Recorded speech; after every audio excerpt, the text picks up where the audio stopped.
సూర్యరథం బయలుదేరింది అంటే గుర్తేమిటో తెలుసా? ఇంతమంది లేచి నిలబడి నమస్కారం చేస్తుంటారు. ఎలా? పరమ సంతోషంతో.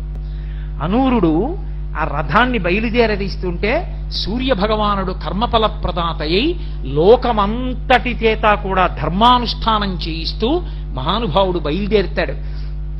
అందుకే అటువంటి సూర్యుడు బయలుదేరుతుండగా ఆ రథం వంక తిరిగి ఒక్కసారి నమస్కారం చేసి, మీరు స్నానం చేసి 2 చేతులు కట్టుకుని ఆయన వంక తిరిగి, ఆయన నమస్కార ప్రీతి, ఆయన ఉదయించడం మొదలవగానే 2 చేతులు ముకిలించి నమస్కారం చేసి పరమ సంతోషంతో భావన చేస్తున్నారనుకోండి, ఎంత ఆనందపడిపోతూ ఉంటుందో ప్రపంచం.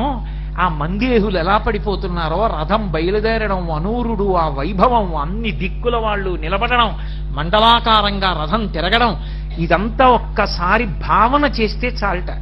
మనసులో ఒకసారి